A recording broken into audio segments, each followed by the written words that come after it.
The Japanese car culture is a large grouping of youthful, like-minded adolescents who use their vehicles as tools for meaning-making and self-expression to form a community of all genders.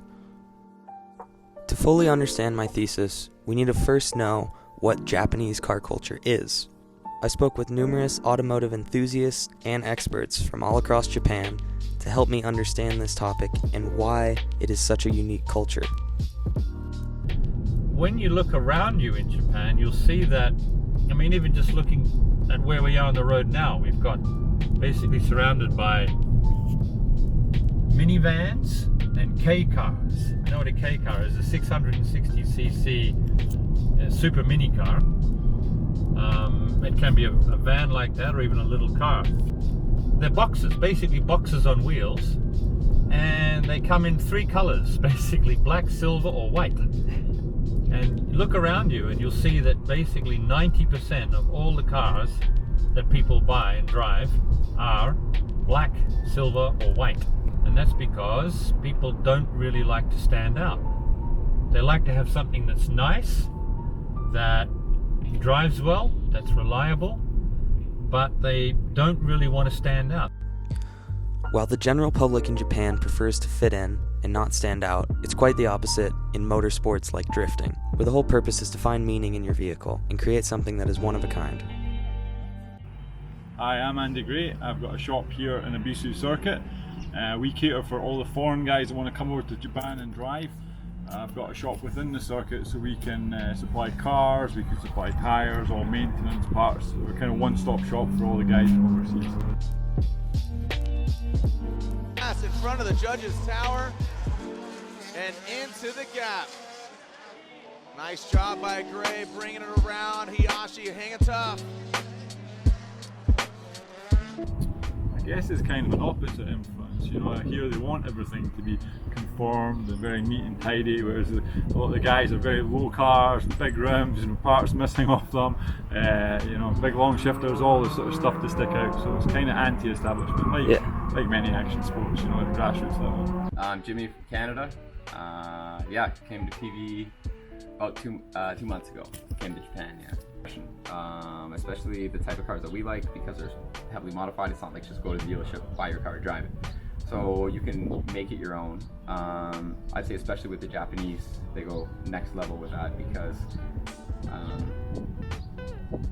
usually we like to think the Japanese are working all the time. Go to school, finish, go to work, get a house, and just work the rest of their lives. So they often go very, very extreme when it comes to their hobbies. So they'll take a normal car and just make it absolutely crazy, right? But as for expression and stuff, you just put enough time and effort into something, and you start to feel attached and bond with it.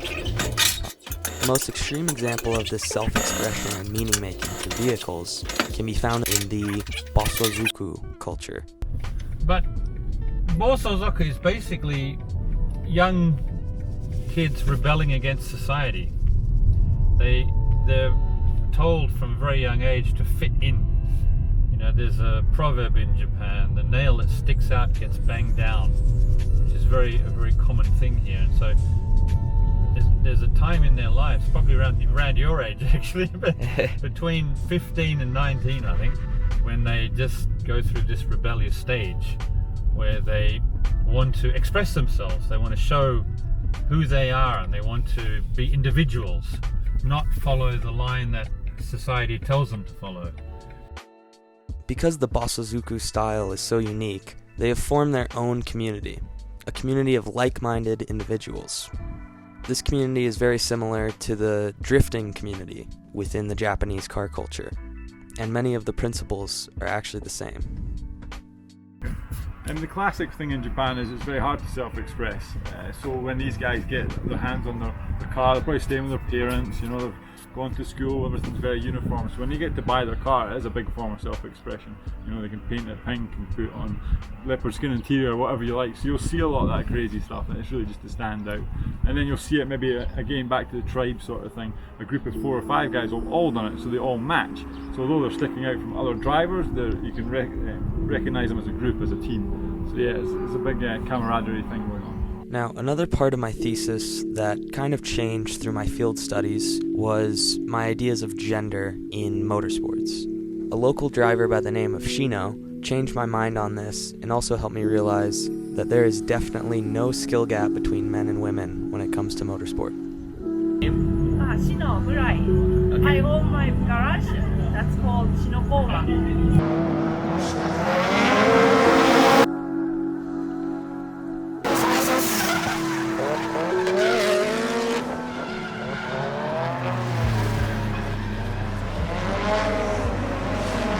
I got started drifting about 15 years ago. A lot of girls in Japan are very interested in drifting, not race. Okay.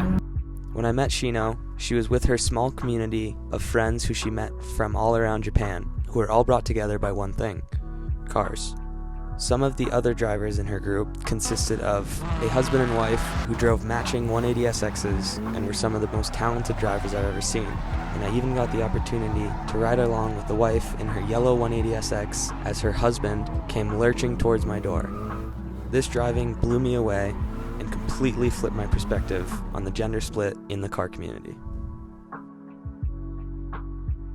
The car community is easier to access now than ever.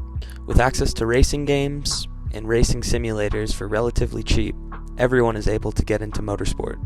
This is especially beneficial for adolescents who are getting into cars but may not have enough money or are unsure of what they want to start. Games give adolescents a platform to figure out their self-identity within the car community.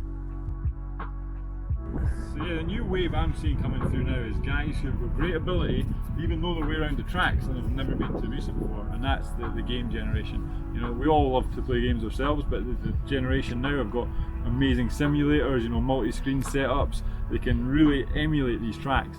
And now guys are proper good at drifting who've never been to Ibiza, so yeah, it's amazing for me. It makes it more accessible. It's great. The guys who've not got money or haven't got the license or the ability to get here yet can still go and practice on Ibiza or Minami on any one of these tracks. So it's awesome to see. Nowadays you've got to double take when you're scrolling through on your phone if it's a game or if it's real life. My idea of adolescence in the Japanese car culture was also changed during this trip. When I first arrived at the track, I noticed that there were people of all ages, young and old, who all shared the same passion. However, the adolescent youthfulness was found within the sport.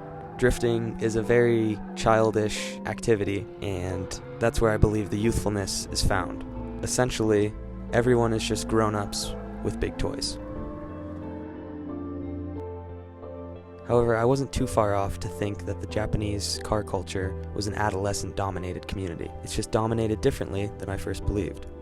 I believe that adolescents dominate the community with their influence, not with their numbers. Us adolescents are what are influencing the trends in the car community in general. That means that it is up to us to choose what the next cars will be. It's up to us to choose if we want fun cars or cars that drive themselves. Adolescents these days would rather look at their phones in the backseat of an Uber than drive a fun rear-wheel drive car on a mountain road.